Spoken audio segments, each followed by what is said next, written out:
Welcome to Mental Health Dumpster Fire, a podcast where therapists give their real opinions on mental health, relationships, parenting, and pop culture. Hosted by Courtney, licensed clinical social worker, and Jess Miller, art therapist. This podcast is for educational and entertainment purposes only, and cannot be used as a substitute for therapy. We cannot provide mental health services via this podcast or social media. We occasionally use explicit language in our podcast and discuss serious mental health and relationship issues. Please use discretion if you are listening with children. We hope you enjoy the show. Don't forget to subscribe. Okay. Welcome to the show, Mental Health Dumpster Fire. We're here and we have a dumpster fire for you today. Indeed. Yes. As promised, I will be speaking specifically about Andrew Tate today and focusing on Andrew Tate's podcast, I guess, that he put out 2 years ago, where he sat down with a therapist and discussed emotions and vulnerability and his worldview. And boy, was it interesting. Sure, he had a hard time. Yes. So if that's not your cup of tea, don't worry, because you can listen to more Dungeons and Dragons next week. I'm going to nerd out yet again. Yes, but I think it's interesting, and it's pretty intense. So, yes. And it's yes. not often that, well, like, ethically speaking, you don't get to watch, like, recorded episodes of someone doing therapy. Right. Because you just can't. That's just not how that works. But it's interesting to see something that's close to it, as close as we can get to it. Right. I think this is as close as Andrew Tate would get to actual therapy. This is just talking to someone. Yeah, because I think, and I'm going to get into it, but I think they're friends. That's right. I remember now. Yeah, I think Andrew Tate and the therapist that he talked to know each other personally and are, like, hang out.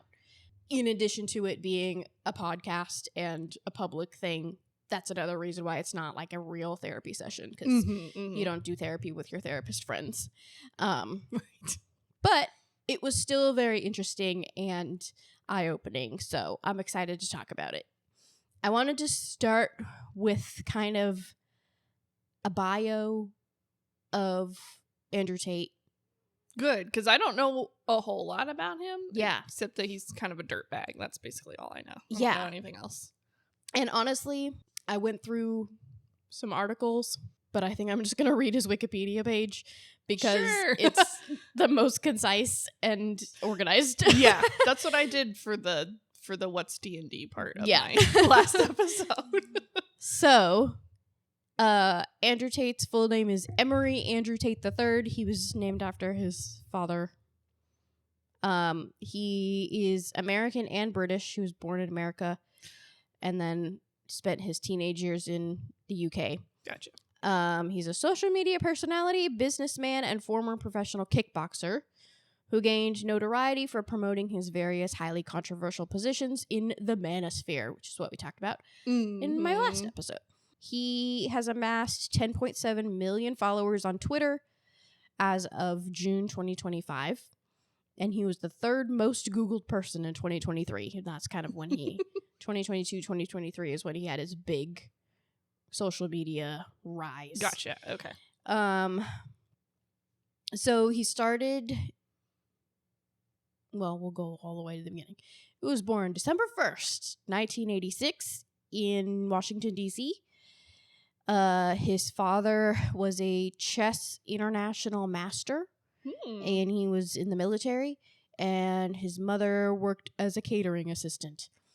He has a younger brother, Tristan, who is also in his business dealings has also been charged and arrested for the same things Andrew Tate's been arrested for. Okay. And then they also have a younger sister, Janine, who they never talk about.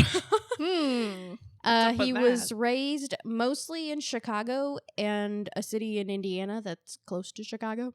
Okay. And then in 1997, his parents divorced, and his mother took him and his brother, who knows about his sister, interesting, to Bedfordshire, England. And so that's where he went to high school and college Okay. in the UK. I wonder if she might not have been born yet, because if she was younger, 1997, Maybe. she might not have been born yet, Maybe. Yeah, I don't have anything on her. So then in 2005, he started practicing boxing and martial arts, and he went on to be a really successful kickboxer. He's a 4-time world champion kickboxer. Wow. And then he retired in 2014, I believe. Gotcha. Needed something to do. Yeah. So he really had a good kickboxing career, and then 2 years later is when he started becoming more famous in the general public because he went on Big Brother in the UK. Oh, I didn't know that. Okay, Yeah. okay. While appearing on the show, he came under scrutiny for having previously made homophobic and racist posts on Twitter. And that's some beef that I have with Big Brother in general. This is the UK Big Brother, but I used to watch the US Big Brother every season.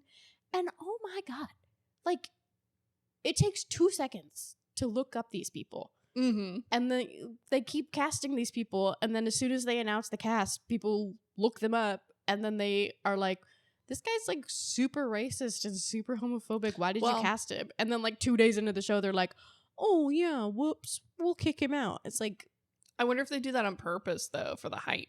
I guess they must, because it's not hard, clearly. Yeah. Because regular people do it as soon as the cast is announced. Right. It's not hard to figure out who these people are.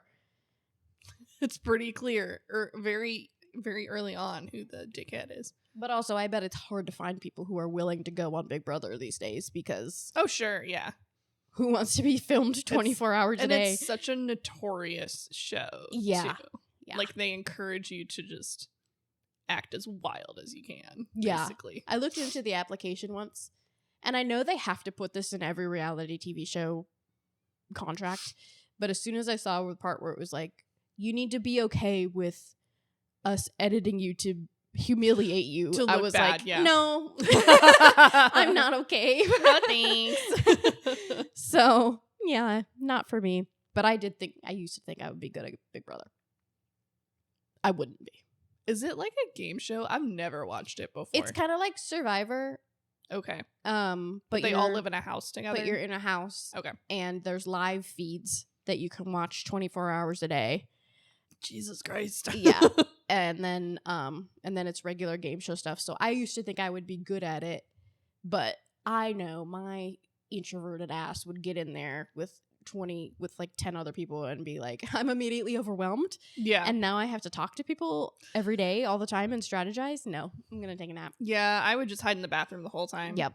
And sometimes people do, and they get eliminated. So. Gotcha. Okay. Yeah. Anyway, so he went on UK Big Brother. He came under scrutiny for previously having made homophobic and racist posts on Twitter. And then he was removed from the show after 6 days, with producers saying that it was because of events outside the house.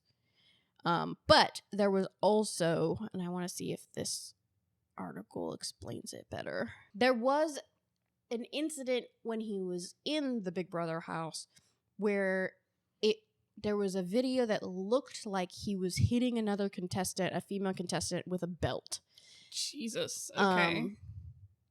He said, and I guess the woman said that they were friends and whatever was going on was like consensual, but you still can't hit other contestants when you're on TV. When you know you're being filmed 24/7, that's maybe not something you do. Right.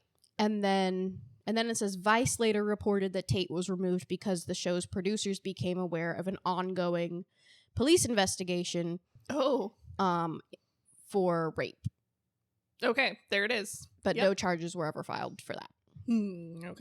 Okay.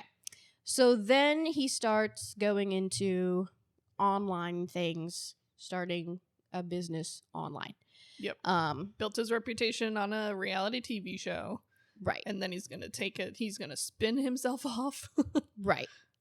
So beginning in 2022, Tate's views and his influence on teenage boys and young men have become a particular concern of parents, teachers, mental health experts, and in much of the world, including North America, the UK, Australia, and New Zealand.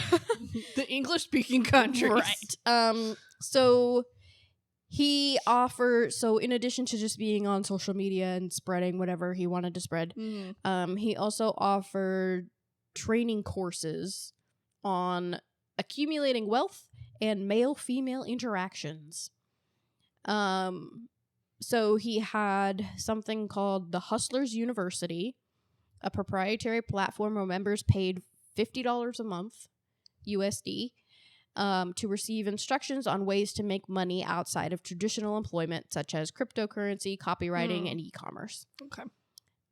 So he had recorded videos, and then there was a Discord server where he gave more information. The site employed an affiliate marketing program where members received a commission for recruiting other members to the platform. Okay, so a little bit MLM-ish. Yeah. And then he also had, so that shut down after a little while, and then he created the Real World. He relaunched another version. It was basically another version of the Hustlers University. Okay. But the name references Tate's idea that the world is normally perceived resembles the Matrix. So now we get into the red pill, blue pill, black pill, all that Manosphere stuff. It's a fun thing to think about and like kind of theorize a little bit with your buddies, but I don't think that's something healthy to just like believe in. Right. Yeah. The Real World primarily targets male teenagers, former Real World students. Real World is hard to say. Real World. Have described the program as having a cult-like atmosphere. The Real World has been described by a lawyer for former members as the male version of the Tate brothers' digital grooming. Members refer to each other as G, with Tate being the top G. The group centered on Tate's 41 tenets for men and included cryptocurrency, e-commerce, and dropshipping information. In 2023, Google and Apple removed the Real World's associated app. And in 2024, analysis from the Center for Countering Digital Hate found the Real World official YouTube channel and had received 450 million video views, and according to researchers, a third party's channel had gained nearly 300 million views reposting the Real World content. Interesting. So an organization designed to like track and gather data on basically hate crimey things online was, I'm guessing, researching what they were putting out, it sounds like. Yeah. Cool. All right. Then he created the War Room. Okay, this one I've heard about. Yep. And here, Andrew Tate described it as the War Room promotes self-discipline, motivation, and confidence building, whilst giving members access to thousands of professionals from around the world who encourage personal responsibility and accountability, emphasizing the importance of taking ownership of your choices and actions. Sounds good. On the surface, doesn't let's sound do too that. Bad, yeah. It costs $8,000. Holy crap. Is that a one-time fee or like a monthly subscription? I think it's a one-time membership fee. Still a lot. Yes. She is stated to teach men physical, mental, emotional, spiritual, and financial development. Okay. And there was an investigation in August 2023 that documented evidence of women groomed into online sex work by members of the War Room group. Okay. And it was described as an all-male secretive society. We already have that. It's called the Masons. Freemasons. Yes. The group chat, featuring 12,000 pages of encrypted messages, indicated that the group taught a pimp and hose degree course, abbreviated to PhD, using techniques to romantically seduce, emotionally manipulate, and socially isolate women before luring them into performing on webcams. So that's where all of his money and subscribers are from? Well, that's where his criminal charges come into play. Okay. So he and his brother have been charged with 6. They're facing 6 legal investigations for human trafficking, rape, actual bodily harm, and human trafficking. 21 charges. That's a lot. And so that's what they're facing now. I'll go through that part. But anyway, it came out through this war room investigation, I think. Okay. A legal expert in human trafficking from Bucharest described the course as using all the practices of the lover boy strategy, which is something else, procuring, pimping, and pandering. Okay. Yeah. Make women fall in love with you, then say, you're my girlfriend, you want to make me some money, here's what you do. Yep. Okay. Yeah. Classic. Yep. Yeah.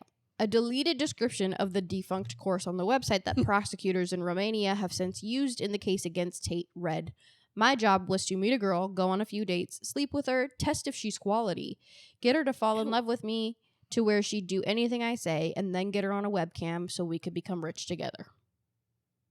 Ew. So, that's human trafficking. Yeah, and that's disgusting. And Right. Human trafficking. Yeah. Members of the group believed they were performing Pavlovian conditioning on women with submission tests, such as receiving tattoos on their bodies of members' initials. That's called branding? Yep. And that's human trafficking. That's part of human trafficking. Yep. Yeah. A whistleblower who claimed to be former head of sales and marketing described the group as a cult and he had been brainwashed. As of August 2022, there were 434 members and 45 potential victims based on the leaked chat logs. Yikes. So gross. Yes. Well, yeah, it sounds like they were like they're using these tactics on women, but also sounds like they're using these tactics on other men that they want to be part of their like crew to help them make it profitable. They're like, oh, you could do sales and marketing, so we're gonna like brainwash you a little bit. Yeah. So this article from the BBC was published May 2025 about the charges. I'm not sure if these are just talking about the charges in the UK or if they're including the charges that are also in Romania, because that's where they were when they were doing all of this shady stuff. Interesting.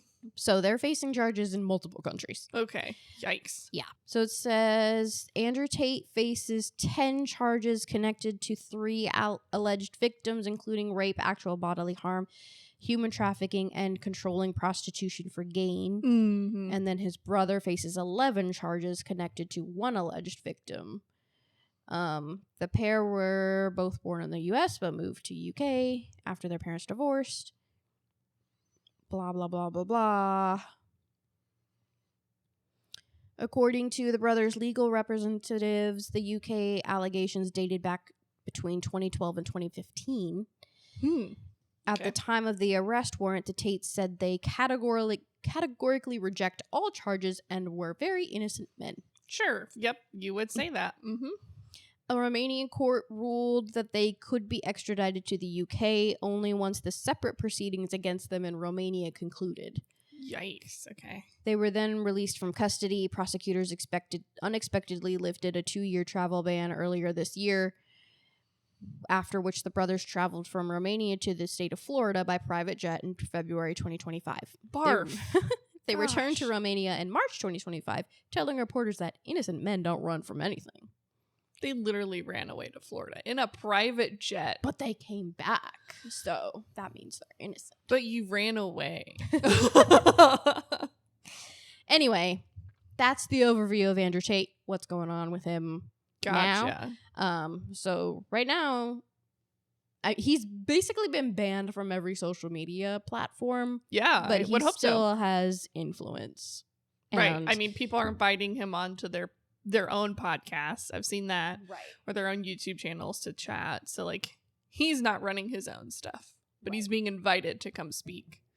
And I know there's a process for criminal things, and it's probably especially tricky to have to navigate multiple countries' criminal proceedings. However, oh my God, now he's just like out there spewing more shit, and like he's a criminal. Like he needs to be prosecuted. Because even if they did something where they were able to like get custody and put bail on him, he's going to be able to pay that bail. Yeah. I'm sure.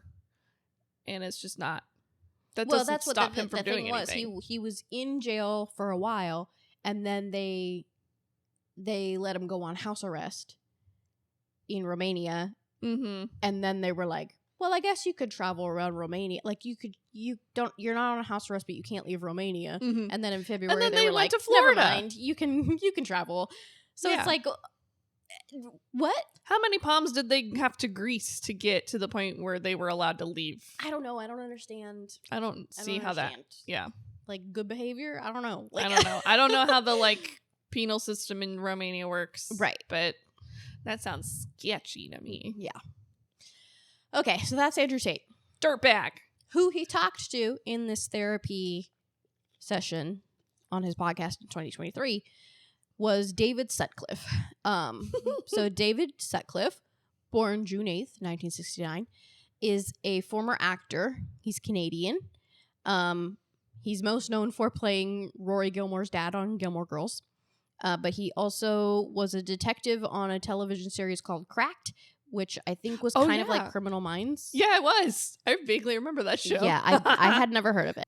He was mostly active between the years 1994 and 2019. And then in 2019, he announced on Facebook that he was retiring from acting to pursue therapy. So. Which is very interesting to be a famous actor and then become a therapist. Well, so here's what happened.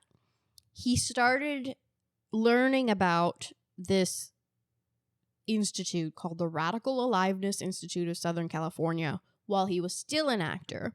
Okay. Because he had an interview about how his training from this Radical Acceptance Institute helped him become a better actor as a detective in that Criminal Minds like show, the Cracked show. Oh, okay. So he was kind of using his knowledge of psychology and therapy to be in this show that focuses on psychology of criminals kind of thing. Gotcha. Okay. Yeah. So I think he was transitioning while he was still an actor, and then he decided, I really like this. I would rather do this than act. Okay. So I did some research on the Radical Acceptance Group. Mm-hmm. The pictures on the website, it looks like a cult to me. Can I see? It's just a lot of like people hugging, people laughing, talking about being aware of your body. This font is weird. It looks old. Like, why are the letters so far spaced? So yeah, this is like spaced so far apart. It's like what's it called? Like the WordPress where it has like set up websites for you. It's like someone was like, here's a real basic template. Right. So this is their about page. It says the principles of radical aliveness, a non-shaming heart and attitude. This is the place where we know and can see our own and others' deep goodness and essence. A non-shaming heart creates a space where deep vulnerability feels safe to emerge. Here we know that any judgments we have, personally or socially, are ours to own and understand so that we can stand with others in our shared equality and humanity. A non-shaming attitude asks us to be aware that we have all been socialized and that we evaluate the world from a lens that we need to learn deeply about so we can be open to seeing the things we have not been able to see before. Both the heart and the attitude of awareness are important to be able to hold a non-shaming space. Which sounds great. Yeah, like... And is just kind of vague, like, don't judge yourself. Here's some mindfulness, and we need to learn where our thoughts come from so that we can work on them and understand where we're coming from. And if we want to change, we can change from there, from the basis of understanding. Yeah, like it basically sounds like becoming self-aware of your judgments on yourself and others, and then like doing something about it to reduce the shame that people feel because you feel shame because you're being judged, right. Basically. Yeah. Okay. Yeah. That doesn't sound terrible. Yes. So then it goes through kind of their philosophy. But then they offer this like certification kind of thing. And the only information I could find from it seems kind of old because it talks about like new class trainings will commence when COVID-19 issues allow it. They haven't updated. It's a little old. But this is on the USABP website, United States Association for Body Psychotherapy. They have like information about where you can find trainings, and the Radical Aliveness Institute is on here. Okay. And this is how they describe their training. It says the Radical Aliveness Institute training is unique in the world. It is world work where we learn to apply somatic theories and techniques in culturally diverse settings with deep sensitivity. It is personal work that is liberating and powerful and empowering and transformational. The Radical Aliveness Institute offers a 2-year leadership and self-transformation program and a 4-year professional certification program, plus standalone workshops and retreats for CEs in the U.S. and around the world. And then it says, who is this program for? LMFT, LEP, LCSW, LPCC, okay? And then teachers, practitioners, healers, organizational workers, missionaries, coaches, and change makers. That's so where anybody. That's when I look for trainings for myself. If it says this training is for, and it lists a bunch of licensures and then also lists teachers, parents, blah blah blah. I'm like, cool. This doesn't sound like a training for me. Actually, right? It's not going to be applicable. It sounds like it's a 101 class, and it's probably not going to be accepted by the board. Right. Like they have to like get permission from the board in order to accept the board has CEs. to check out like the objectives and like the things that you're going to learn in the training, and then they have to approve the training. So this sounds like it's like not approved by the board, but it's tangentially related to something the board would approve, maybe? It certainly doesn't, because usually when I'm looking at trainings, at the bottom of everything, it will say this training has been approved by these boards. Yeah, accredited by the LPCC. It's not or on whatever is what I look not for. on this one. Cool. Gross. Okay. So here's the description. Not that those trainings are bad. They're just not. No, not they're not all bad bad trainings. They're just like how can you take this and then say I'm a therapist? Exactly. Yeah. So you have to be careful. Like you can do all of the trainings that aren't accredited by a licensing board that you want.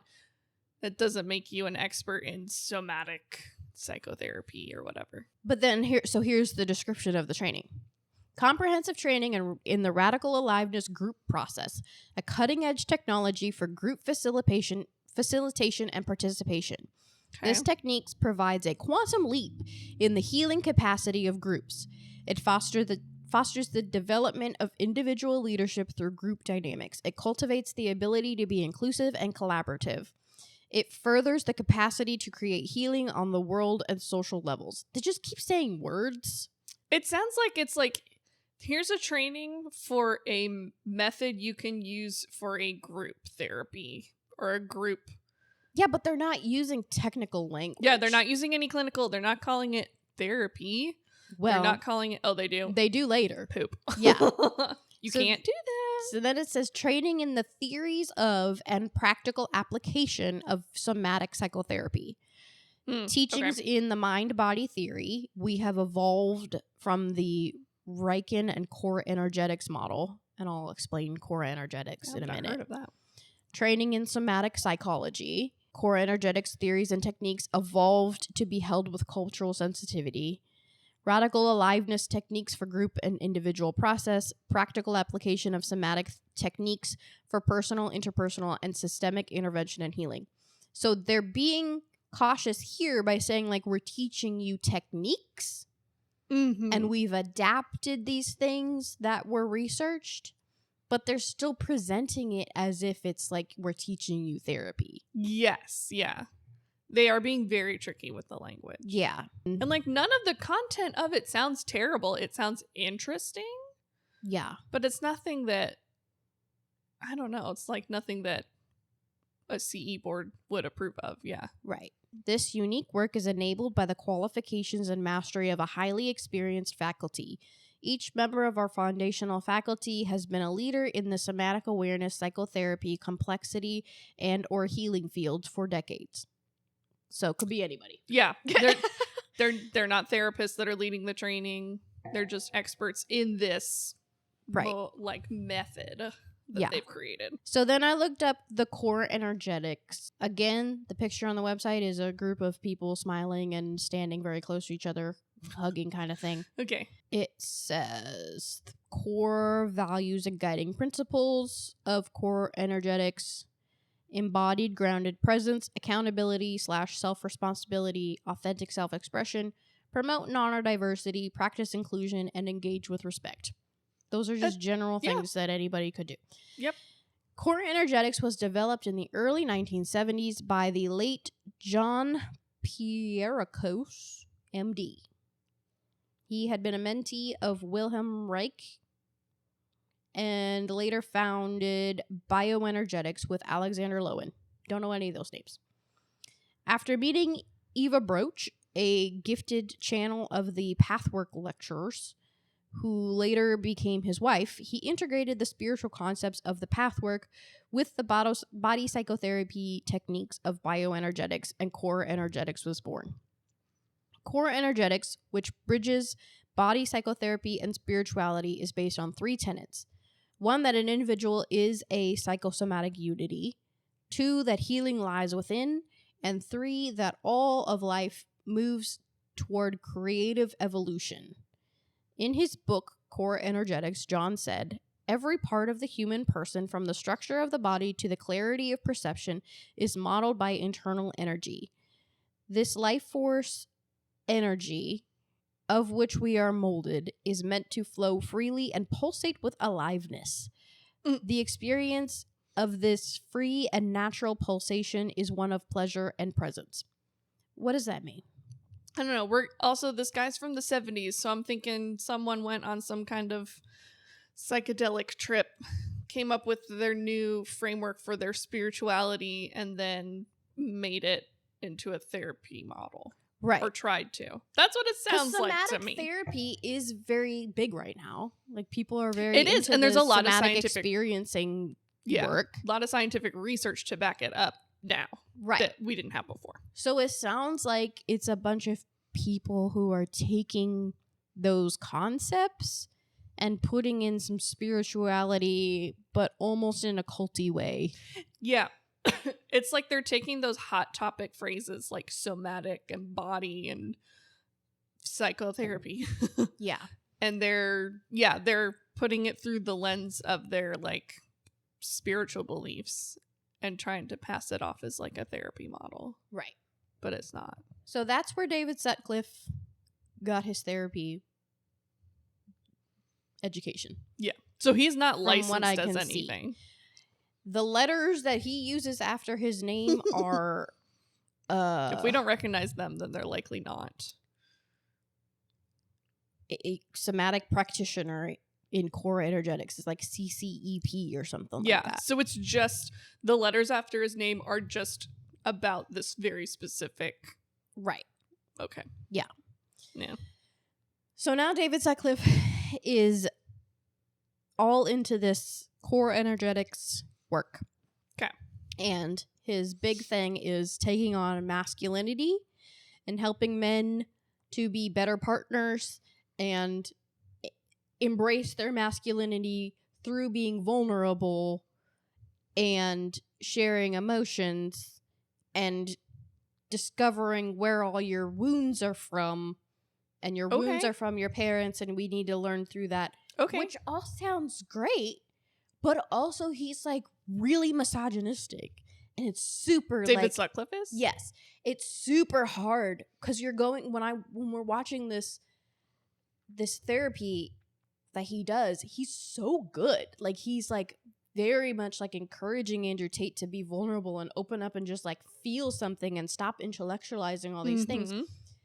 But then he's also like, well, you know, women, like, they're illogical. Like, it's like, what is happening? Like, it's so hard to like reconcile both of those things. I don't understand how he can hold both of those things at the same time. That's so weird. Without feeling so much cognitive distance. Well, in this like radical aliveness thing, they talk about recognizing your own judgment on yourself and others, and then doing what you can to reduce shame, which is by not judging yourself or others.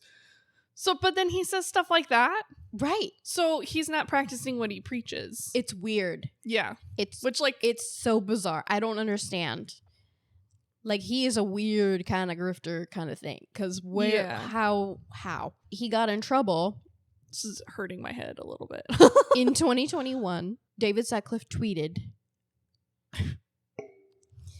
in a post shared on Twitter last week, Sutcliffe, who is best known for playing Rory's father, Christopher, on Gilmore Girls, reposted a clip in which a rioter, a January 6th rioter, oh, here we go, claims to be smoking cannabis inside the Capitol during the attack earlier this month.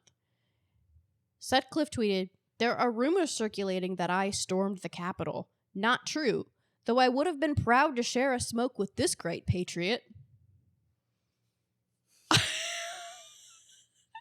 I mean, and he said with this great patriot. That's the kicker part. Yes. And it's then, like, smoking a doobie in the Capitol building would be like, that's a fun little middle finger at our federal government. Right.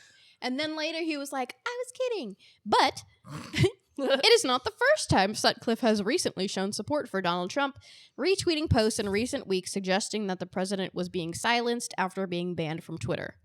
He has also recently liked tweets that read, "Women's politics is best for the home, men's politics is best for the world," and suggested that social justice movements were a form of neo-racism. What? It's bizarre. Okay. So I don't understand how you can be a man who is so invested in helping men be vulnerable and look through their childhood wounds and blah, blah, blah, and also be like, but women suck. Like, yeah, because it sounds more to me that he's helping men be vulnerable by placing blame on others. Right? I don't know. That's what it sounds like he's doing to me. I don't know. But that's the overview of David Sutcliffe and Andrew Tate. We're at dirtbag count number 3. If you're interested, he's leading a men's group.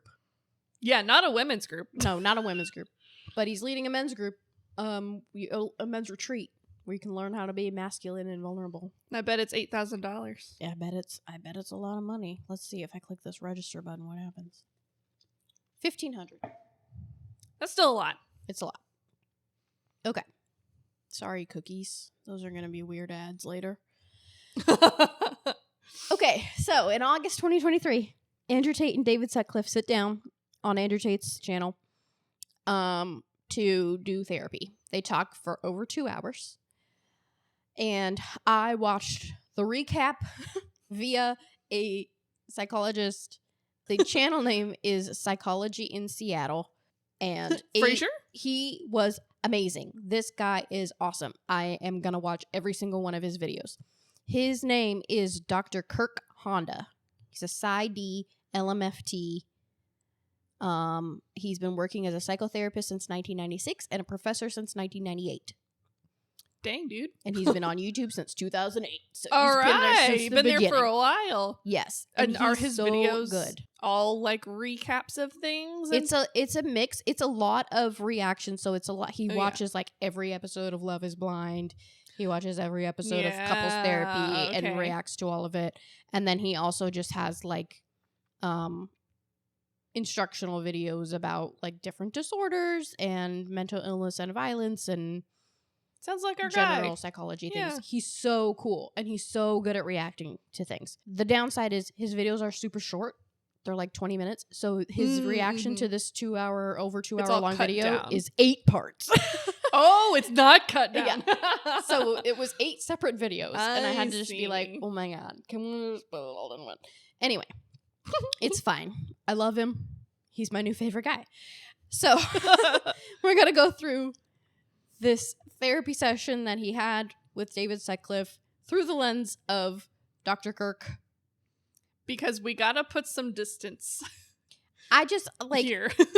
Like I don't think I can watch the whole thing by myself, I guess, but like the way he summarized it and intellectualized it, I was like, yes, this is what I need. I would just be mad the whole time and not be able to absorb what's going on. Yes. That's why I would need a recap. Yes. From someone, yeah. Okay. So we start off by Dr. Honda saying, reaffirming like this is not a real therapy session. Mm-hmm. they don't set any goals. They don't have like a purpose for what's the end result that we want here. There's no treatment happening. Right. And they have a personal relationship. Yeah. And it's just like a one-off thing. Now, are they trying to market this video as a therapy session that you can watch? The way they put it is Andrew Tate versus therapist. So I think they're trying to say it as like I'm going to own this therapist and show him that like all of his stuff is bullshit. Trying to make but also we're friends. He's like, a kickboxer, jokey joke. Right. So it starts off by Andrew Tate saying that he knows everything about himself that matters. David Zyklist asked him, like, are there any parts of yourself that, like, you would want to explore more? And he says, I mean, if there's parts of myself that I don't understand, it's because it's not important to my life goals. And it doesn't make me a competitive man. So I don't need those things. I know everything about myself. And if there's something I don't know, it's because I don't need it. So he's kind of, like, setting the expectation right away that, like, you're not going to get me. We're not going deep because I already know everything and I'm perfect. So David Sutcliffe reflects what's useful is more important than what's true. That was his reflection to Andrew Tate, which was so good. That was a good one. It makes me so mad because who is this man? Like, I know. It's really wild to like watch him be so good at this type of therapy and to know like you're a piece of shit. Like what is happening? Anyway, and Andrew Tate's like, yes, exactly. What's useful is more important than what's true. Throughout the whole thing, Andrew Tate talks frequently about competing and needing to be the best to be competitive as a man. We get it. Yes. David asks if his beliefs have been challenged since all of his criminal stuff has come into play and that he's been to jail and stuff. And instead of interpreting that as like, have your beliefs been challenged in that, are you looking at it differently because of everything that you've been through? Andrew Tate says, well, yeah, people challenge me all the time. They try to challenge my beliefs all the time. Stop trying to fight everybody. Exactly. That's his whole thing. Stop trying to fight everybody. Fight. And he uses that a lot. He's like, well, when I'm physically fighting somebody, I need this and this and this. He's You're like, not he can't get out of the kickboxing mentality. I don't know. Got hit in the head too much. Yeah.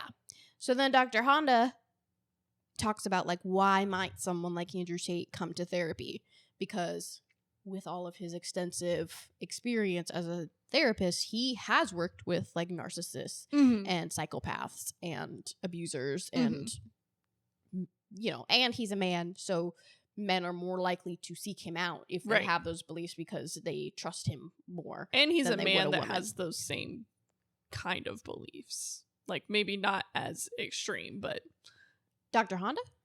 No. Oh, sorry, not Dr. Honda. Yeah, Dr. Honda is trying to explain why someone like Andrew Tate would go to therapy generally.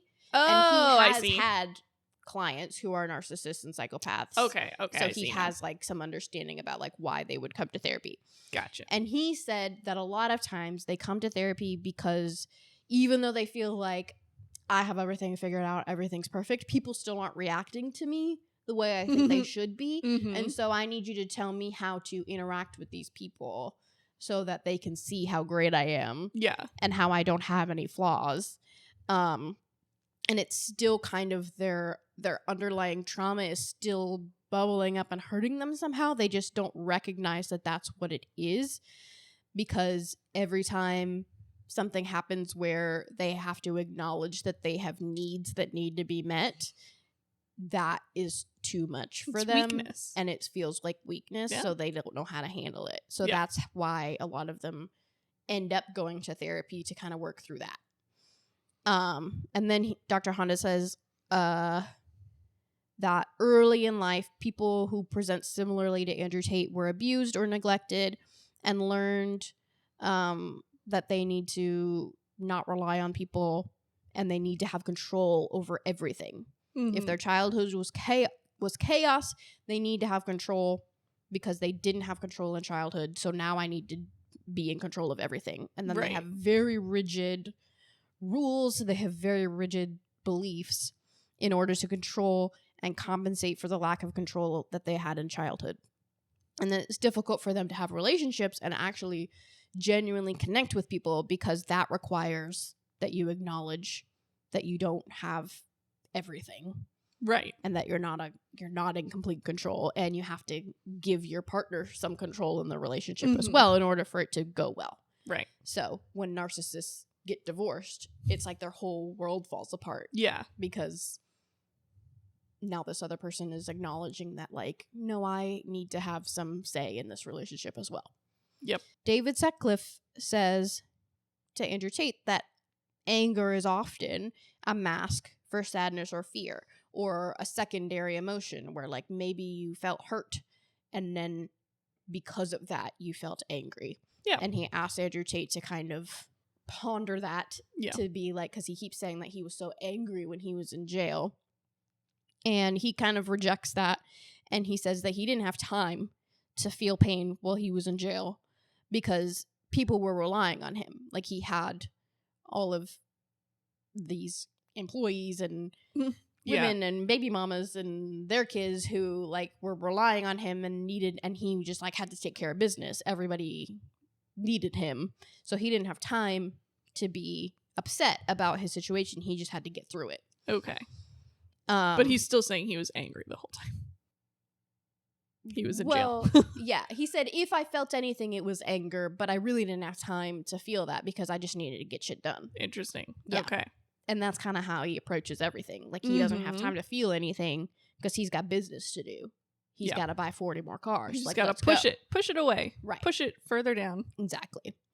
So then they kind of start talking about his childhood and his relationship with his father, which I thought was interesting, especially now knowing that, like, after 97, they moved to a different country with his mother. Yeah. So, like, most of his childhood was spent with either both parents or his mother, but they don't really talk about his mother very much. It's very much, David is very concerned about the relationship with his father. He thinks, like, that the father relationship is how you get all of these. He must know something. Yeah. I don't know. So then Andrew Tate kind of says that his father was, like, unpredictable, which to me sounds like his discipline style was kind of extreme and didn't really make sense all the time of like what you were being disciplined for. Yeah. I could be wrong, whatever. But Andrew Tate says, having an unpredictable father prepared me for life and made me stronger. So, yeah, and that's also common for a lot of people with trauma, to try to create some kind of meaning for, like, why did this happen? It must have been so that I could be stronger and learn from things. And so when this other thing happened, I was prepared for it because of all the shit that I went through as a child. Yeah. So you can use that defense to, again, feel like you have control over things. Like, well, that happened to me so that I could deal with all these other things and have control over everything. And it's like, okay, that's how you intellectualize things. I don't know that that's not the most stable, helpful, but, like, it's common for people to do that. Oh yeah. Yeah. And David reflects again with a really powerful reflection of, like, you can rationalize anything.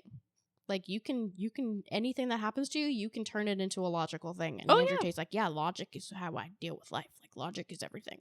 Dr. Honda, the YouTuber, he says that people could be intellectualizing and not even realize that they even have emotions. Like, some people are intellectualizing to prevent themselves from feeling the negative emotions, and some of them get so good at it that they don't even think they have them. Yeah. And that's kind of what it sounds like Andrew Tate is doing here. Yeah. So they're masking and they're hiding from those emotions, not just so that other people don't see them, but so that they don't even see them for they themselves. Don't even feel them at all. Yeah. Then David Sutcliffe says to Andrew Tate, is your rationalization potentially a sign that you don't have it all figured out? And Andrew Tate doesn't like that. But he kind of says, but he kind of lets him have it. He's like, yeah, well, maybe I don't have it all figured out. Dr. Honda says that probably wouldn't happen if they didn't already have a good rapport and good relationship. Oh, yeah. And if Andrew Tate didn't trust David, then it wouldn't have gone that smoothly. He wouldn't have given him any kind of leeway. So Andrew Tate says, instead of not wanting to suffer, I can rise above it and enjoy the suffering. So he's kind of taking like a radical acceptance kind of thing. Like, yeah, this is shitty, but I'm going to get through it. But he takes it to another level where he's like, I'm going to enjoy it. And this is going to make me stronger. And I'm glad that it's happening to me. And it's like, that is a way over the top. Like, there's radical acceptance, and then there's radical, like, let's enjoy it. Like, no, radical acceptance is just like accepting that it's happening and that you can't do anything about it. Yeah. He's trying to make it into something he can do. Letting it ruin your whole life. Yeah. But he's like, no, this is good. I'm glad this is happening. So then, David just puts his whole personality out there. Here we go. And he starts to talk about, like, women who have looked at your videos. First of all, they're looking at that amount of context. They're just looking at these little clips online. And they might be deluded by their own feminism, and they can't reconcile the fact that they might actually want to be with, like, a man like you. Then David says that the women are, like, out to get Andrew. And what would you say to those women who are, like, out to get you? And Andrew Tate would say, well, I would tell them that their logic is flawed, which in itself is, like, misogynistic, whatever. Yeah. But then David says, well, it's female logic, so it's inherently flawed. And Andrew Tate says, let's not be misogynistic. What? What? Andrew Tate told him, don't be misogynistic. Yikes. Holy shit. Andrew Tate, this notoriously misogynistic asshole, just told his friend who is a pseudo-therapist to not be misogynistic. Yeah. He crossed a line into more misogyny than Andrew Tate could handle. Apparently. I guess there's parts of Andrew Tate that think, well, females can be logical. It's just they're usually flawed in their logic because of feminism. But they're not inherently flawed. That's too much, David. Women are inherently illogical. Jesus! Yeah. So then, it's funny because at this point in the reaction that Dr. Honda is having, he's like, what the fuck? Because he hadn't looked up David at this point. So then he looked him up and he was like, oh shit, I feel so terrible that I was giving him the benefit of the doubt and being like, well, maybe he's just like doing this so that he can try to, you know, prove Andrew Tate wrong, but he doesn't actually share his beliefs. And now I feel terrible because I gave him the benefit of the doubt. And then the whole time he and I are having the same shared experience of like, how can you think that and also be saying all these things about vulnerability? And every time he's like, I hate to praise him, but he's doing a good job. Yeah.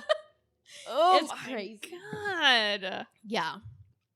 Okay. So we have that moment. That's sick. Where Andrew Tate says, don't be a misogynist. A supercut of him saying that over and over again. Jesus. Then Andrew Tate says, emotional vulnerability is basically just a form of manipulation.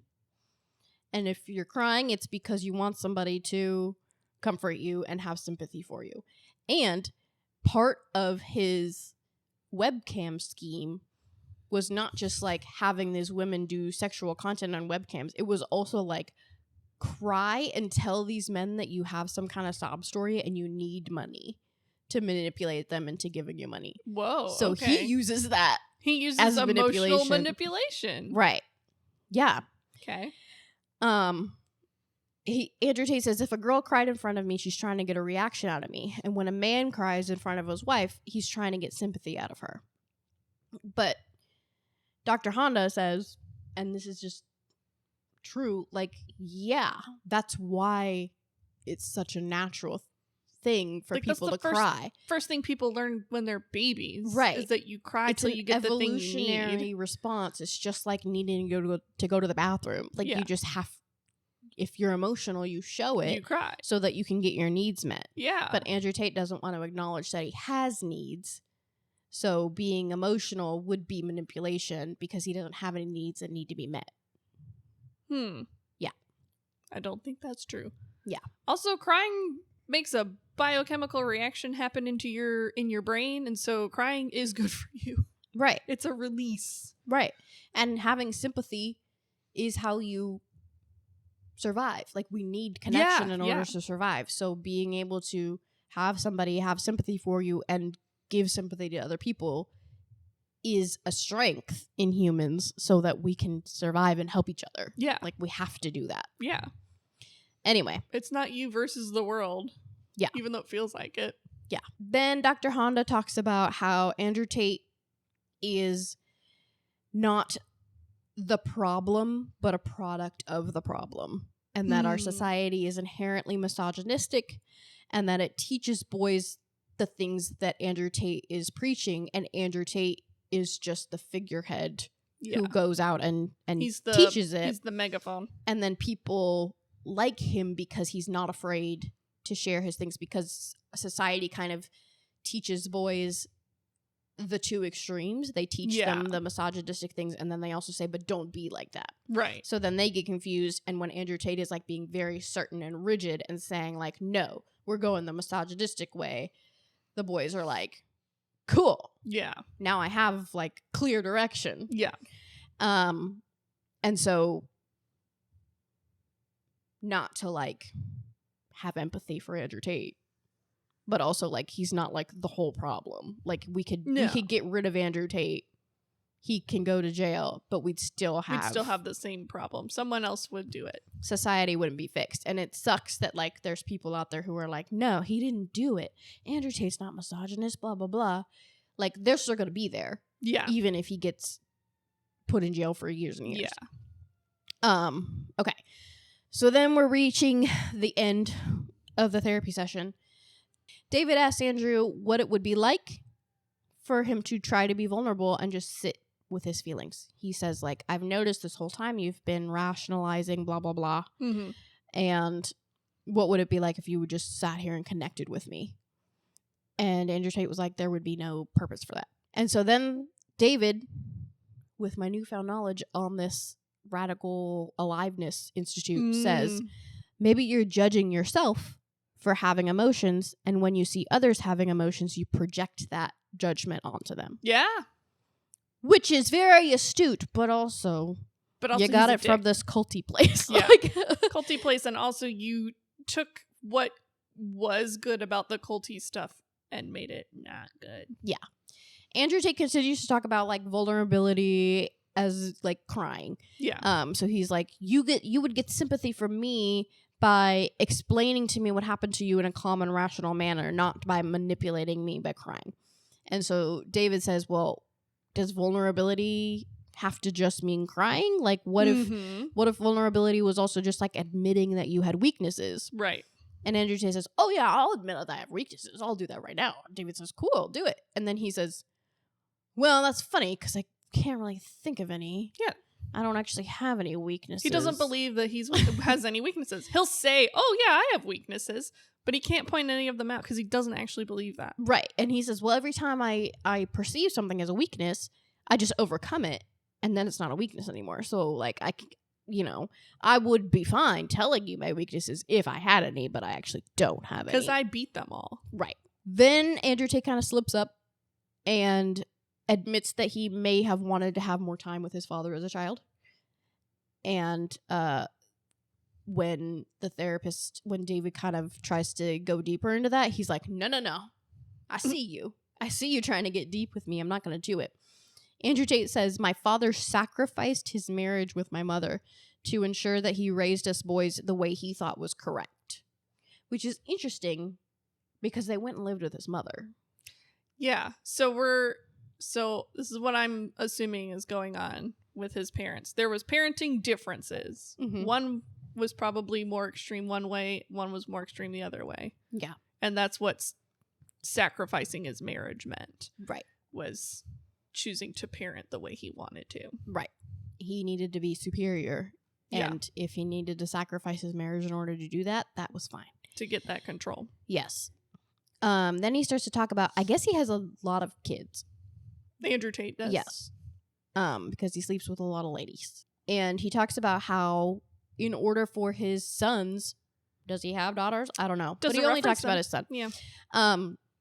In order for his sons to accept his love as valuable, he has to be superior and he has to have value. He says, my love has value because I have value.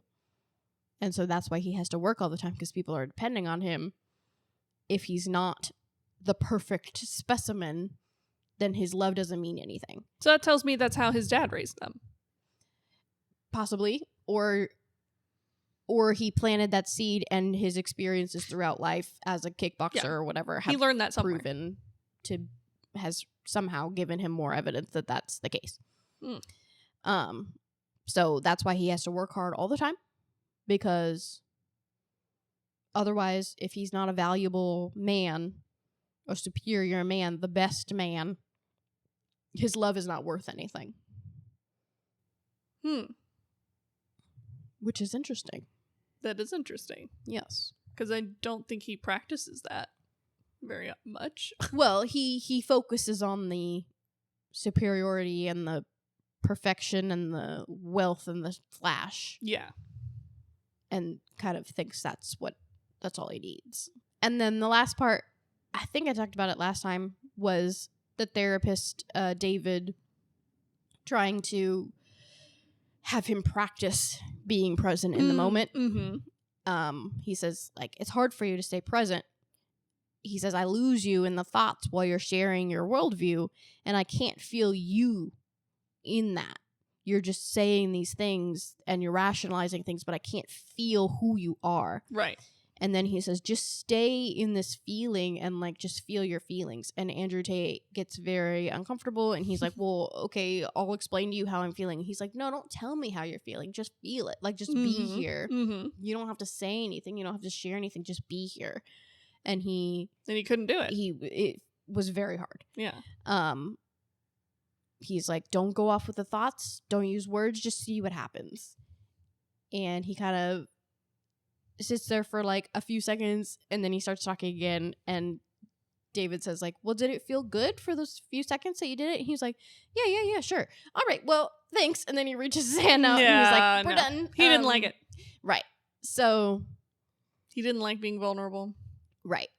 So he's not quite getting to David's level of, like, needing all that vulnerability and acknowledgement of your past trauma and stuff in order to move through that. Again, I don't know how David feels like he can rationalize both of those things. No. I don't. If somebody understands how you can have both, please let me know, because I don't get it. But that's how it ends.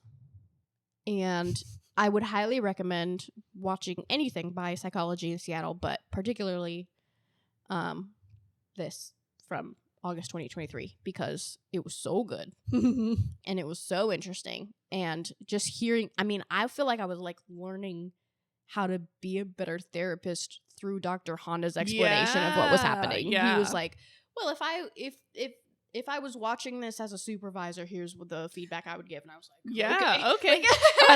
I'll take note of that stuff. Good ideas. Thank you. Yeah. So I'm definitely going to be watching more of Dr. Honda. But yep, that was Andrew Tate going to therapy. Ugh. Yeah. What do you think? I mean, I don't know. People like that and, like, trying to do therapy, but they act like that. I'm just like, what the fuck are you doing here? Right. That's what I want to ask. Like, why the fuck are you here? Yeah. Why are you here? One thing Dr. Honda said that was interesting was about, like, personality disorders. Obviously, we can't diagnose Andrew Tate with anything. We don't know him. We were just going off patterns of his way of speaking and how he presents himself, and comparing that to other people who have those diagnoses, whatever. But Dr. Honda was saying people with narcissistic personality disorder, they have a lot of the same traits as borderline personality disorder. But borderline personality disorder presents as, like, very emotional. Yeah. And, like, that's how they get that connection from the people that they needed. Like, they have all this deep trauma, and they present as very emotional. And people with narcissistic personality disorder present as if they have no emotion. Yeah. And no weakness. But you kind of, like, develop that from the BPD. which I thought was interesting because they're Yeah. so different on paper. Yeah, I get what he's saying though, because they kind of, it's like that difference between like the emotional part with BPD, non-emotional part with narcissistic personality disorder, and the like, not the motivation behind the emotions, but like those two types, their like thoughts on what emotions mean and why we have them are opposite of each other. Yeah. Yeah, they have different methods to get the same result. Yeah. Yeah, because BPD, people with borderline are often like, I can't trust anybody, but I really want them. I really want to, so I'm gonna like spill my guts and tell them everything. Yeah, and I'm be gonna super overshare emotional to get my need met. And the people with narcissistic personality disorder are like, I'm mad that I have these needs, so I'm just gonna push it down and pretend they're not there because people can't be trusted. Yeah, they're like, I don't want to get that close and trust someone with my emotions, but I'm mad that I have to have that and that I need to have that inherent drive, so I'm just gonna smush it down instead and not deal with it. Yeah, and then on top of the way society has been built as an oppressive culture, it's very easy for people with, especially if you have trauma, to develop all of these worldviews and just like run with it. Yeah. Wild. But also makes me sick. Yeah, especially because like, the way to combat it is like, the best way is to like change society, which you can only do one person at a time. It's gonna take forever. Yeah, which I guess that's it. That's the answer. You just try one person at a time. The best that you can. I don't know. It's kind of discouraging and hopeful at the same time. Yeah. That's when I've had clients who have family members who say or are racist, homophobic, sexist, whatever. And I'm like, look, you can set all the boundaries that you want. It's going to get to a point where either you're going to have a conversation with them about it, or you're going to have to not talk to them anymore. Like, you have to decide, like, where's your boundary with this person of when you're willing to stop talking to them or not. Right. Yeah. That's a lot. Well, that was Andrew Tate. Let me know your thoughts on toxic masculinity and Andrew Tate in the comments, please. Yeah. So I actually, so do you know the red flag, green flag guy on TikTok? Yes. Where he like watches people's videos and then he reacts and runs around with either a red or green flag and then he says really silly things. Yeah. So I was watching a bunch of those for some like stories or maybe things that we could talk about.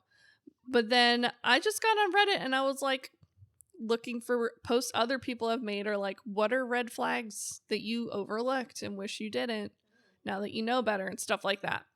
So I looked up stuff about red flags, green flags, and beige flags. Oh yeah, beige flags was a big thing recently. So we're going to do the beige flag one last because it's really funny. We're going to do red flag first because it's the worst. All right, what's the biggest red flag you ignored in a relationship that blew up later? This is in the Ask Reddit. And most of these answers are pretty short, so there's not a whole lot of context, but the first one, subtle but obvious anger management issues. Someone asked for an example: getting upset over the tiniest things, holding that irritation and anger all day long. Something broke, better be pissed and mean all day. Getting mad at questions, getting mad when answers aren't the answers they expect when they ask questions, etc. Anytime I brought up an issue or concern or something that just upset me, it would get turned around onto how I was actually the bad guy. Right. Love bombing. Red flag. Yeah, that's so tricky. This happens a lot in teen relationships. When you're an inexperienced and depressed kid, it's the perfect trap. That's what this Reddit poster said. Yeah, but also like I think now that it's a big term on the internet, people are really misinterpreting like just being treated well as love bombing. Yes, like, which is sad. Like, oh, I got you flowers because I was thinking about you. Are you trying to abuse me? Like, are you love bombing me so Right. you can gaslight me into liking you? Yeah. No, he just got you flowers. Yeah. I think what this person said, especially when you're inexperienced, like you've not maybe had very many relationships or any relationships at all, and not noticing that someone is doing that. Because love bombing isn't just that someone gets you a lot of gifts or treats you really well. That's just like a good person. It's when they do that, but then have opposite behavior. Well, or they're like taking it very like first date. They're like, I'm in love with you and I can't wait to marry you. Yeah, that's scary. Yeah. That's too much. Yeah. Red flag, ignoring the lack of actions to back up the claim of words. Never again will I hear of a love that I cannot see. That's a good quote. Yeah. Red flag, aggressive outburst from out of nowhere at the smallest things. Looking back, I believe she has CTE. Oh, like from head long-term trauma. Rugby, it says. I will say, aggressive outbursts that come from nowhere over the smallest things, very likely it's not from out of nowhere over the smallest things. It's probably built up, and that small thing is what broke the camel's back, as they say. Likely. Yeah, possibly. If she has CTE, though, it could be like it's broken in her brain, like because that's a legit thing. You hit your head enough, you do not deal with frustration very well. Right. Red flag. My ex-husband never told me that he loved me or reciprocated if I said it. We were together for 8 years. Oh. The day I asked for a divorce, he told me, "But I love you." Asshole. Yeah. I can't imagine marrying someone who had not ever said "I love you" to me. Oh no, I need all the affection. Yeah, I need that reciprocation and just that, like, you love me, right? Yeah. This is okay, right? Red flag. His ex was crazy. I was young and really believed that it was all on her. And then they explained that his ex was not crazy. He described his ex to be crazy, but she really wasn't. Yeah. That's a big red flag. That's always a red flag in my book. When somebody's like, well, my ex is just crazy. It's like, how? Like, I know. Yeah. Like, back when I was dating, thank God I don't have to do that anymore. Like, first dates. But there was a couple guys that were like, oh yeah, my ex, she was like kind of crazy or blah, blah, blah, whatever. She was just kind of a psycho. And I was like, I'm going to need more details. Well, I was just like, nope. Okay, yeah. I mean, I'll give you the benefit of the doubt. Like, tell me how. But like, if it's not like she burned down my house and killed my dog, I'm going to think like, what did you do? Yeah. No, in my mind, I was like, that means that you're not a good partner. And so I'm out. Mm-hmm. And it probably did. Yeah. And it led you to the right person. So it did eventually. Yeah. I had some pretty hardcore, like, red flags when I was dating. Red flag, avoiding everything. Lack of emotional intelligence, ignoring their own emotions and thinking they won't neglect mine. Mm-hmm. Yeah. Someone's red flag had to do with water filtration. Oh. Okay. Some people are just looking for red flags because they're afraid of commitment. Red flag, the fact that everyone told me he was an asshole, but he was nice to me until he wasn't. Yep. Yeah, that's like when celebrities come out as terrible people and then somebody's like, I don't know, he's always been nice to me. It's like, okay. But he was mean to me. Right. Yeah. When you have a concern about something she is doing or going on in the relationship and you bring it to her attention and she either refuses to talk about it or gets mad that you bring it up. Yeah. Don't ruin the night, quote unquote. Ugh. Stuff like that. Don't ruin the night with your feelings and needs. Yeah. How dare you ruin our date by having an emotion about it? Yeah. Because I took you to a place where there's no food you can eat. That happened to me. Mm-hmm. I got upset because someone took me to a steakhouse and I was like, I can't fucking eat any of this food. I can't eat beef. I can't eat anything that's cooked in beef. There's nothing there I could eat. And then he got mad at me for having a sensitive stomach. I was like, I'll shit in your car. It's like, I told you this ahead of time. Like, I told you when you asked me where we're going that it can't be a steak place. Mm-hmm. That it has to have something with specific vegetarian options or vegan options. Mhm. Because if it's, And I that swear, takes 2 minutes to look up the menu before you go somewhere. yeah. Also, on my dang profile from online dating, it said vegetarian up at the very tippy top. Mm-hmm. If you don't want to date someone who's a vegetarian, bye. Mm. Red flag, having the same fights over and over and over again. That sounds like maybe on both sides we've got some red flags. Yeah, but it could be like, I continuously have asked if we could work on this, and If it's the not same, being worked yeah. on. Yeah. Red flag. I thought at times that he just ran colder than me and didn't need as much affection, or it didn't come as naturally. Turns out I was dating a heavily avoidant man who then blindsided and discarded me with no explanation. Oh. So it's like they wanted more affection out of the relationship. Emotional connection, it sounds like, especially, and then they got dropped. Red flag. One time they said that their sister deserved the domestic abuse that she was receiving. I didn't ignore it, but I also didn't end that relationship. You can guess what ended up happening eventually. Oh, no. That's awful. Your sister?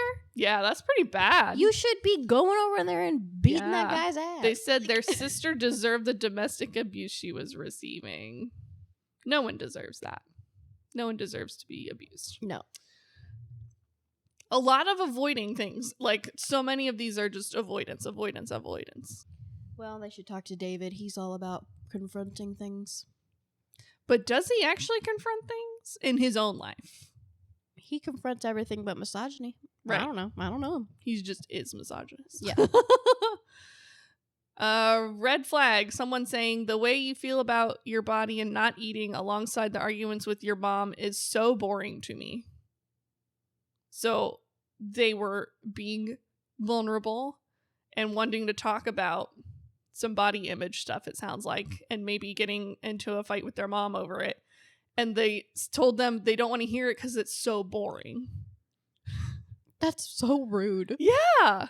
Like, here I am being really vulnerable with someone of like, this is something that's really bothering me and I want to talk to you about it because I need to talk to someone about it and I like am close with you. And then for them to be like, your problems sound boring to me. Yeah, your feelings and your issues are like really not that interesting. Yeah, that's like, it sounds like you don't care about me. Bye. Dump him. Someone who dated at an inappropriate age gap. I was a teenager and he was in his late 20s. Yeah, those like people who graduate high school and then hang out at the high school after they've already graduated. Yeah, those girls that like end up dating their dad's best friends. Yeah. Like, Ew, I was 18, he was 28. He called me his barely legal babe. ew. Red flag. I caught him lying about his age. I was 19. He told me he was 24. It turned out he was actually 28. Mm-hmm. And that might not sound like a big difference, but it is. At 19 to 28 is huge. Yeah. Is oh my huge God. in terms of development. And then they forgave him for lying about his age. A month later, it turned out he was actually 32. That's huge. When you try to reveal that you've been lying with another lie. Yeah. Wow. Oh, I said I was 24. Actually, I'm 28.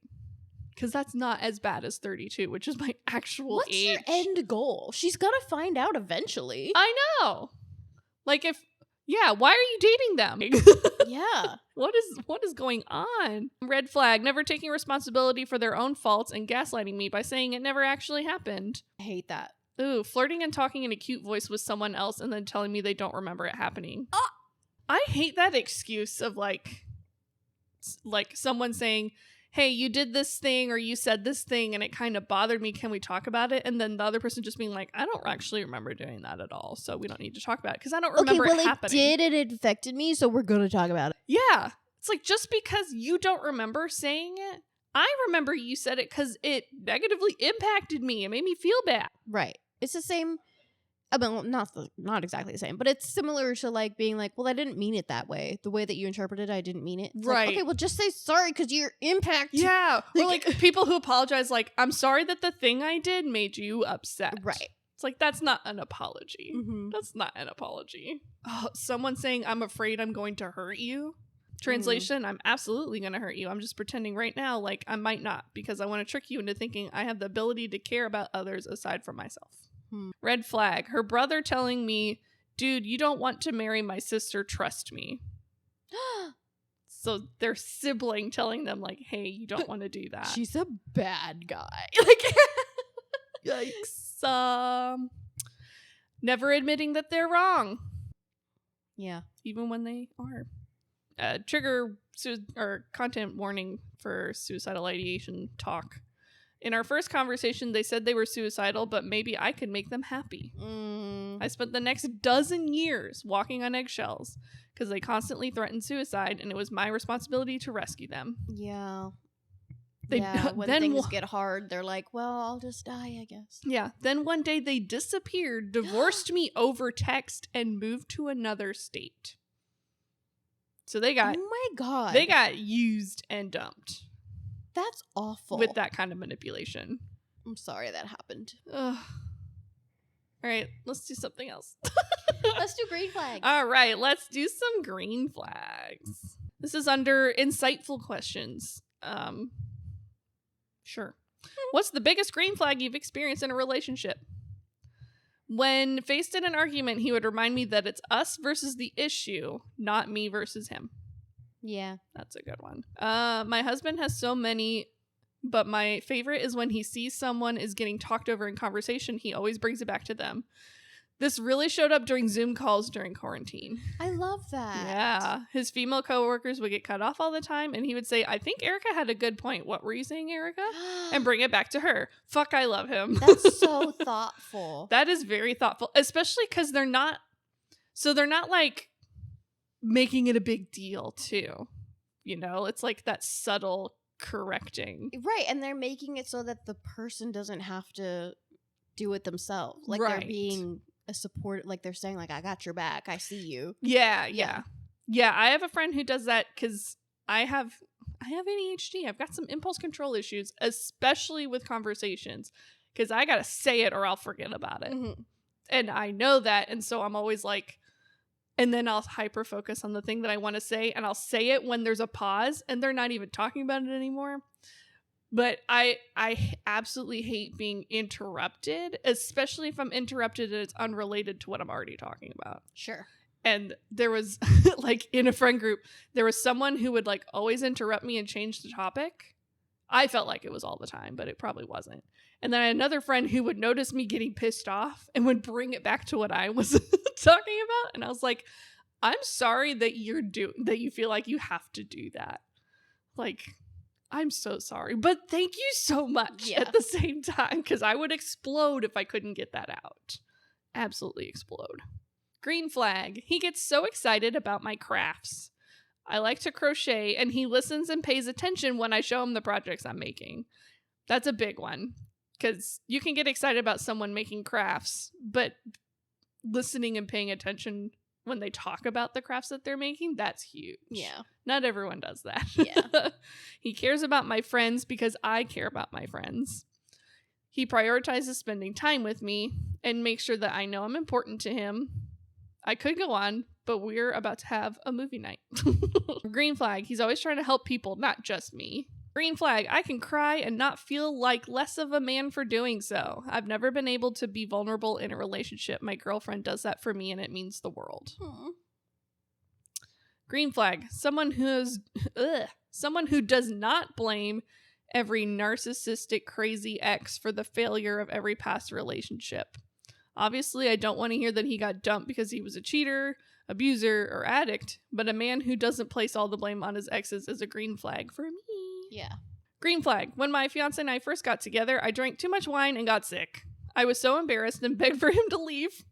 I was like, you don't deserve to deal with this. Oh. And he goes, no way I'm leaving you like this. I love you. I'll always remember the first time he said the L word. Oh. Green flag. My then new boyfriend, but now husband of 14 years, told me, I'm going to make you fall in love with me every day.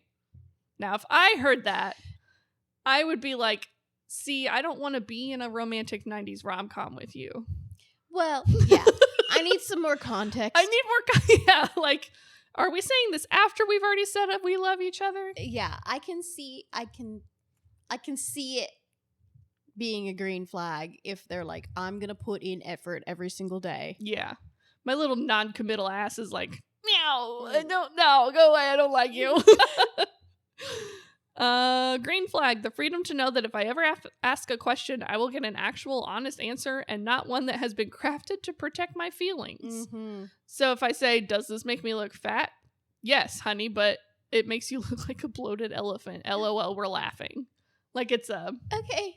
That's kind of a lot, but I get it at the same time because I need my feelings protected a little bit more than that. See, Chris, my husband and I will tease each other, and it's like mean if you don't know that we're like married and this is just how we talk to each other. But some people are like, you guys are kind of mean to each other, and I'm like, no, we're not. Like that's just how we like talk. And you know each other's lines. Yeah, we know each other's boundaries. Yeah. And he's like, we're both really good at reading each other's tone too when it changes. So like if I'm asking him a serious question about my appearance, he knows like, hey, don't make a joke. Right. Like we know each other pretty well to not be able to do that. But if outside looking in, people think we're mean to each other. Green flag, apologizing when they're wrong. No lies, no getting angry. He just apologized. Never experienced that before. Yep. Green flag, encouraging me to do what I love, even if it's at the expense of spending time with her. I mean, within limits, sure. Don't do it all the time, but yeah. Like, yeah, not being like so possessive that you're like, what? Right. You're doing a hobby?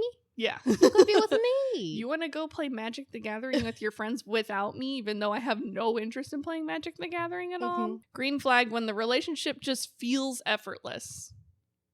That's another kind of like rom-com thing, but I get it. It isn't actually effortless. It's quite the opposite, but it just feels that way. Right. Because you're of the both connection putting you in have. effort. Yeah. When you're both putting in effort, it feels like so much less work. Yeah. It's not like there's no problems or you never argue or never get into fights. It's that like you have that connection with them and you know that it's going to be okay. So it's just like, even if you get into a fight, it just feels like not a big deal because you know it's gonna be okay. Green flag. This is kind of sad. She never punishes me for my mistakes. She always chooses to forgive and look for the good. I just think that's sad that someone at some point in a relationship where they felt like they were getting punished regularly for making mistakes. Yeah. And so then now that's a green flag that they're looking for in others. Green flag. I sent her a text with concert tickets across state borders. She replies with confirmation for the hotel room she booked us.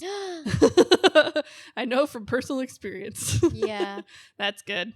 Makes me a cup of coffee and brings it to bed and takes the kids away so that I can slowly wake up. I'm going to need that. Biggest green flag. Both partners in the relationship are growing emotionally, intellectually, spiritually. They're both equals in the relationship and can easily consult and talk through issues that arise and solve them together. Yes. Yeah. I think that's kind of a big thing for me, knowing that like we're both growing in some way. It doesn't have to be a lot, and it could be in something as silly as like getting better at video games. Right. Just like you both have goals and they're not necessarily goals that you have together.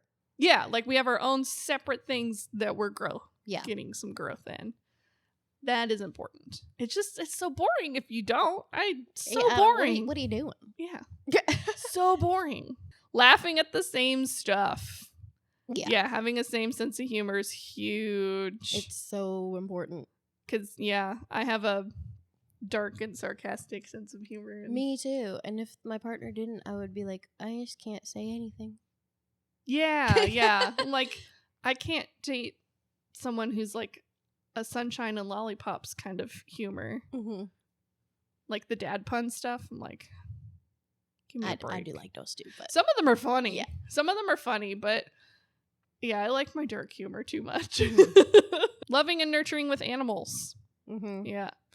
Oh, my girlfriend helped me get sober and stayed by my side when I was going through some of the toughest points in my life during bouts with alcoholism. She saw me at my worst when I certainly didn't deserve to be in a relationship with her and stayed with me anyways. Dang. That's some hella commitment. That's love. Yeah.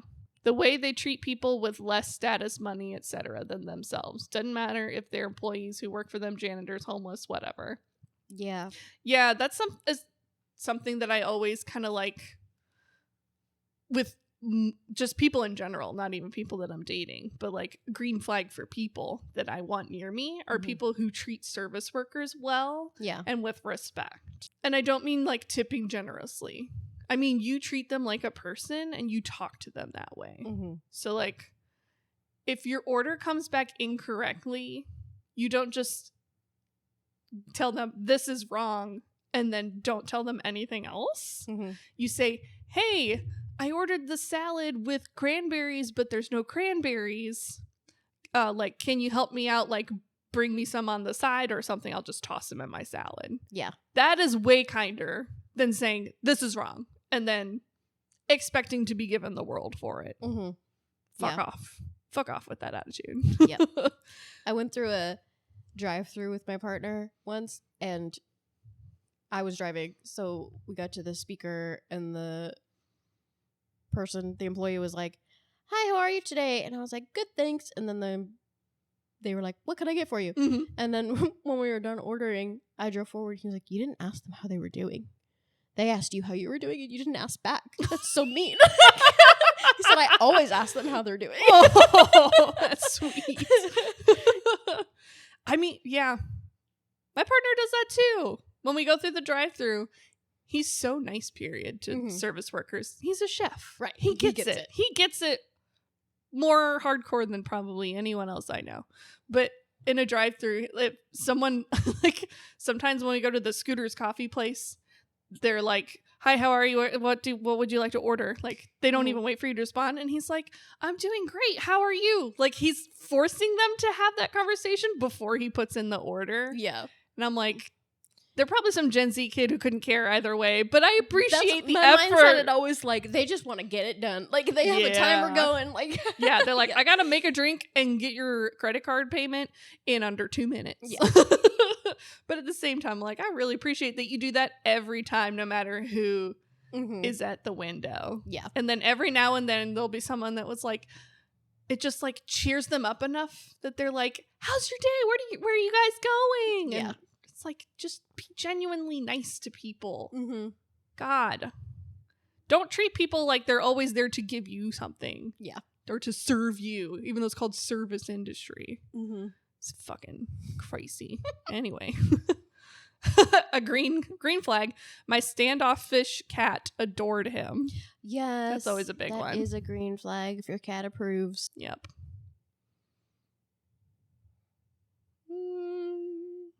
It was such a small thing, but he started keeping my favorite ale in the fridge all the time. That's so nice. When they remember... Yeah. Like your order or your favorite something. That's a huge one. I had a friend who he knows that I love dirty chai lattes. I don't drink them as much anymore because I'm trying to drink caffeine. But he knows that I love that drink. And so when we would go hang out at a coffee shop, he would order it ahead of time for me. And I was like, I love that you know. That's so nice. Because like sometimes I get there first and I order it. And then I'm like, I don't know what he would want. Yeah. But he remembered every time. I thought that was so sweet. That is sweet. I was too busy with work to take care of my grandma when she got sick. My girlfriend, bust over after work across town and did it herself. I never asked. Oh, that's nice too. Someone who's willing to help not just you and your little family unit, but the extended family. That's a big thing. Perfectly timed hand holding. Okay. I was nervous about something and was being all tough about it. And he put his hand in mine like, no big deal, dude. I was crushed. Always bringing me water in bed. You're probably dehydrated here. And then my favorite things are these beige flags. Because in my opinion, the beige flags are like the ultimate green flags. Yeah. Can you describe how they're defined? Yeah. So a red flag, we've heard red flag. Those are like the poo-poo things that indicate a relationship maybe not be as healthy as we would like it to be. A green flag is the other way around. It's the like, yay, good job, healthy relationship, you're doing it right. Beige flags this is my interpretation. Beige flags are like these things that you notice in your partner that aren't necessarily like red poo-poo bad or like green yay good job. They just kind of are. They just exist. But you notice it and you're just kind of like, oh, that's cute that my partner does that thing. Yeah. Or like, my partner always does this. I don't know what it means, but I noticed that they always do it. They're just kind of like quirks. Yeah, just like kind of like quirky things. And to me, why I think that's like the ultimate green flag is that you care about that person so much that you're noticing that they always eat peanut butter toast on Tuesdays. Mm-hmm. And that's just like, oh. Yeah. Like, so you it's really know it's a them green flag for that you. You have beige flags. Yeah. Like, yeah. If you're noticing beige flags in your partner, you have a green flag relationship. Yeah. That's what I Cool. interpret that to be. Yeah. So what's your partner's beige flag? This one was on Reddit 2X chromosomes for some reason. My partner drinks his coffee black, but he only likes it at room temperature. Not hot, not cold. I've been told that this might be a sign of a serial killer, but I still love him. Beige flag. He takes pills out of the blister packets in a completely random order. Oh, no, red flag. That's something that would just bother me a little bit, but I would be like, can't you just like go down the row? Right. That's why they put them in rows. Yeah. It's not an advent calendar. No, or it is like an advent calendar and you have to take it in order. Yeah. Beige flag. He has suddenly and passionately started watching Bob Ross videos with the intention of starting to paint in that style. He went to Michael's, he bought a paint set and some canvas and just started messing around. He won't buy the official Bob Ross kit because it's expensive, but he's been working at it and learning. Aww. This just came out of nowhere one day and it's beautiful. I should also mention he is severely colorblind. Oh. So he's got to look at the names of the paint. Yeah. Beige flag. He likes spoilers. In fact, if I tell him spoilers, he's more likely to be interested in a series or movie. Thankfully, he's not the type to share spoilers. He just likes to know. Beige flag. He gets up early and the house continues to be silent. He can walk around, go to the bathroom, even sit at his desk in the living room. As soon as I sit up in bed, both the dogs and my kiddo sense that mom is up and it's circus time. They hear the sheets rub on my leg, and I hear "Mommy" down the hall, and both dog collars clang to my room with whines and grunts. My therapist said I should just wake up early so I can get more me time, but I actually believe this is impossible. Beige flag. He will ask me what's going to happen next for every scene in a movie or show when we're watching it together for the first time. I do this. I do this. Grandma behavior. I do this, and my friends are like, stop every time I do, because I do it like every fucking time I go to a movie. I'm like, oh my gosh, what are they gonna do? I'm like interacting with the movie, or I'm like, who's that? Mm-hmm. I don't remember that guy. What's his name? Like the whole time. Yeah. I don't really have great movie etiquette, and I blame that on the fact that the movie theater we grew up going to, you would buy your tickets and no one else would be there. Right. So I didn't have to learn movie etiquette. Mm-hmm. But oh no, it blew up. What are they going to do? Stuff like that. Yeah. I will say every once in a while, I'll say something like, oh my gosh, what are they going to do? But I feel like it's like a reflex from my play therapy. Because like the kids will be playing and I'm like, oh my gosh, they're so scared. And yeah. Oh no, the army men are fighting. What are they going to do? Yeah. That's very true. No, I'm straight up like, oh shit, oh fuck, what are they gonna do now? Right. Oh, they lost it. What are they gonna do? You're just having so much empathy. I really am. Yeah. And I cry at every movie I go to, even if it's not a sad movie. I always cry. Mm-hmm. And part of that is because I'm super overwhelmed by loud noises. I have to wear earphones, so I'm already like emotionally kind of tapped out when I go to the movies. But yeah, I cry a lot at movies actually. Yeah. I hear that. Beige flag. He's obsessed with his gas mileage. Talks about it all the time. Drives slowly on the freeway, at least slower than I would drive, so he can get an extra quarter mile out of his tank. He sends me texts with gas prices. This drives me nuts. Yeah, I think you're a little obsessed with your gas mileage, man. Beige flag. Alarms blaring seemingly have no impact on him, but me being like, hey, turn your alarm off does. Yes. I know people like that. I'm like that. I'm really bad. I'll just, especially if I'm asleep, I'd never hear my first alarm. I never do. Mm-hmm. And he has to turn it off for me. Beige flag. We both grew up and currently reside in the Philly burbs, but don't really have a strong accent. That's weird. Well, for the past month or so, my husband has started pronouncing H2O as wooter. Because they don't say water. Wooter. Like, he'll say water the regular way, then immediately correct himself and say wooter. He's trying to teach himself to have an accent? Yeah, a Philly accent. That's so Where funny. did this come from? Why are you doing this? And why just that word? Wooter. Just wooter. That's so funny. I can't tell you what a Philly accent sounds like, but when I hear it from someone, I'm like, oh, you're from Philly. But I can't tell you what it is. I have not spent enough time in Philly to know. It's like, it reminds me of like a New Jersey accent a little bit, but not quite. It's right there. They are right next to each other. Yeah. Beige flag. He's monolingual, but don't you dare mispronounce any word or place with some historical significance, or you'll be in for a linguistics lesson. Aw.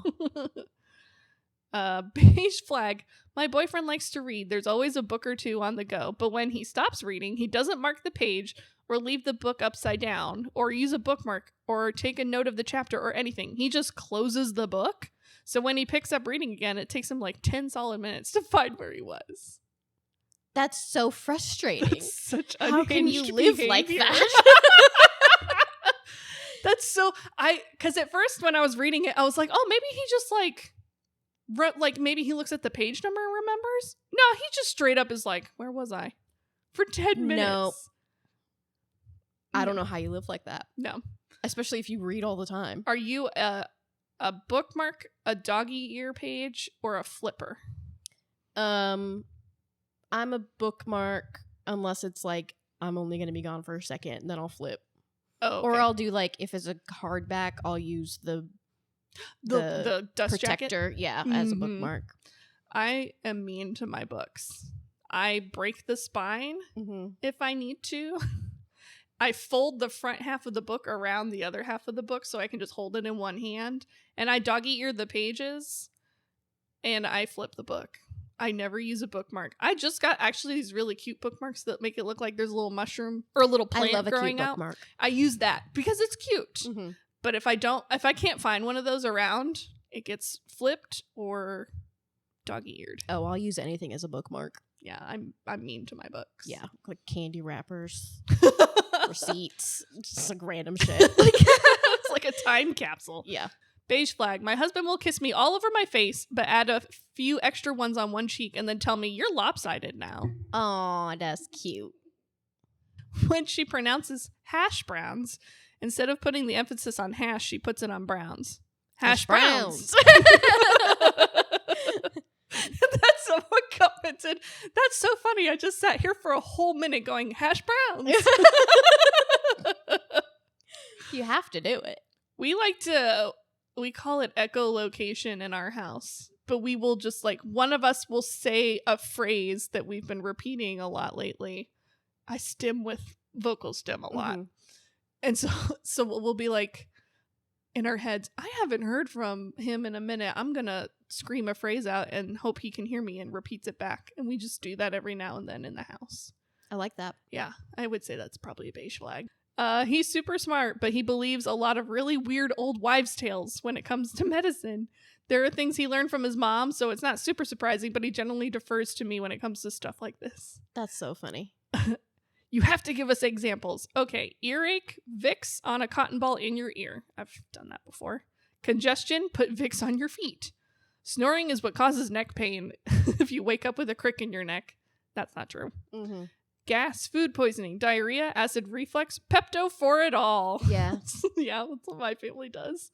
Beige flag. My partner likes his coffee extra hot and then waits for it to cool to an acceptable temperature. He He asked them to reheat it if it's not hot enough at first. Oh. I say just get the coffee at regular temperature and drink immediately. But no, he wants to drink it slowly, which means sipping gingerly as to not burn himself from the beginning. I do that with my tea. Yeah. I don't ask for them to heat it up if I'm ordering it. But yeah, I do. I understand it because it's like coffee and tea. There's like a ritual to making it and also to drinking it. mm-hmm. And so, like, I will only drink my tea and coffee that I make at home hot, even if it's hot outside. Yeah.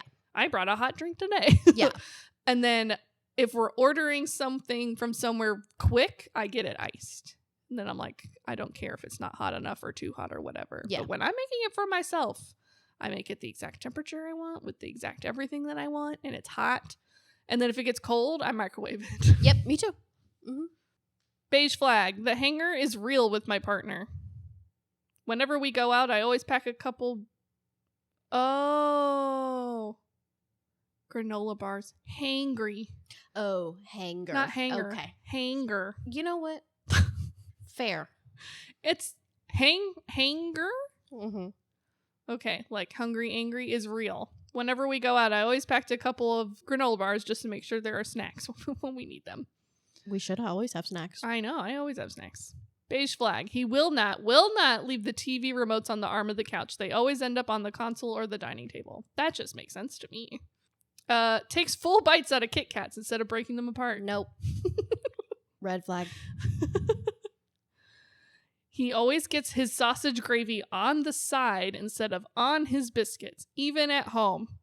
Okay. I'm Southern, and that's pretty much sacrilege down here. Yeah, we eat our biscuits and gravy like it's casserole here. Beige flag. He insists on fixing or making everything himself. He's not very good at it, but damn, he will try. He will at least try.